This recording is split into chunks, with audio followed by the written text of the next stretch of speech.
अफगानिस्तान के बहुत सारे तालिबान जो हैं वो पाकिस्तान के सरहद के बिल्कुल करीब अब कार्रवाइयां करनी शुरू कर दी हैं। लंगरहार का इलाका है और वहां पर तालिबानों ने बहुत सारे इलाके फतह कर लिए हैं। फिलहाल के लिए आपको ये बता दें कि इस लड़ाई के अंदर 123 के करीब जो अफगान नेशनल सिक्योरिटी फोर्सेस के सोल्जर थे उन्होंने सरेंडर किया है। 20 के करीब तालिबान शहीद हुए हैं, जबकि अगर बात करें नेशनल सिक्योरिटी फोर्सेस की तो बड़ी तादाद में उनकी भी डेथ्स हुई हैं। फिलहाल के लिए आपको ये बता दें कि ये जंग जो है अब पाकिस्तान के बॉर्डर के ऊपर लड़ी जा रही है अफगान नेशनल सिक्योरिटी फोर्सेस के दरमियान और तालिबानों के दरमियान। और पाकिस्तान के लिए एक बहुत बड़ी खुशखबरी है इस तमाम तरह सिनेरियो को देखते हुए। वो खबर आज की इस वीडियो में हम डिस्कस करेंगे और आपको ये भी बताएंगे कि किस तरह पाकिस्तान से इंशाल्लाह दहशतगर्दी खत्म होगी, पाकिस्तान से जो एनडीएस इजरायली एजेंट्स और दीगर मोसाद वगैरह काम करती हैं या उनके एजेंट काम करते हैं तो किस तरह उनका रोल अब तालिबान खत्म कर देंगे। तो मामलात को डिटेल के साथ डिस्कस करेंगे। जो दोस्त हमारे इस चैनल हसनाट टीवी पर नए हैं चैनल को सब्सक्राइब कर लें, घंटी के निशान को दबा लें ताकि लेटेस्ट न्यूज आप तक पर वक्त पहुंचती रहे। देखिए कि पाकिस्तान के बॉर्डर के करीब एक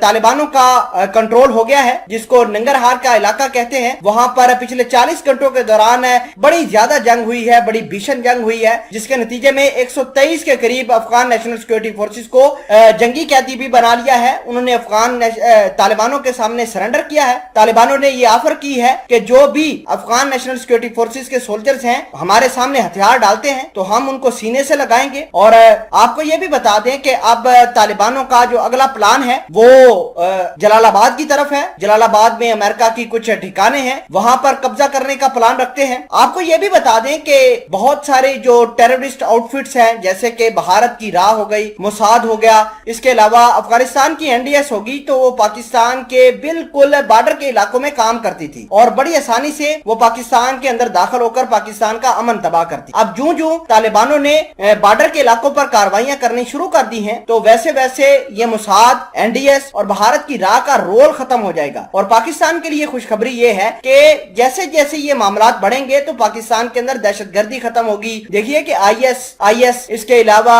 आईएसआईएस खुरासान है, टीटीपी ने पाकिस्तान को बहुत ज्यादा नुकसान पहुंचाया है। बलोचिस्तान के हालात आपके सामने हैं। तो जैसे जैसे तालिबान ये कार्रवाइयां करेंगे तो वैसे वैसे मामलात सेटल होते पाकिस्तान के अंदर जाएंगे। अब बात यह है कि तालिबानों को सपोर्ट कौन कर रहा है इस तमाम तर खेल के अंदर, तो बताया ये जा रहा है कि चाइना तालिबानों के साथ मिलकर उनकी गवर्नमेंट एस्टेब्लिश करेगा और चाइना ये भी चाहता है कि वो अमेरिका के विड्रॉल के बाद यहाँ पर अपना असर रसूख बढ़ाए, यहाँ पर सिक्योरिटी फोर्सेस के ऊपर पैसे इन्वेस्ट करे, अफगानिस्तान की इकोनॉमी को बूस्ट करने के लिए, यहाँ की कॉपर इंडस्ट्री के ऊपर पैसा इन्वेस्ट करने के लिए चाइना तैयार है। क्योंकि चाइना ने कल भी ऐलान किया है कि वो अफगानिस्तान के अंदर बहुत बड़ा पैसा इन्वेस्ट करने जा रहे हैं, जिसकी वजह से काफी दुनिया परेशान है। जैसे अमेरिका काफी परेशान है, भारत परेशान है और जितनी भी टेररिस्ट ऑर्गेनाइजेशन यहाँ पर काम करती है वो चाइना के इस कदम से काफी परेशान है। तो दोस्तों ये डेवलपमेंट अफगानिस्तान के अंदर जारी है। तो अमेरिका काफी परेशान है क्योंकि तालिबानों का अगला टारगेट जो है वो अशरफ गनी को रिमूव करके अपनी गवर्नमेंट बनानी है।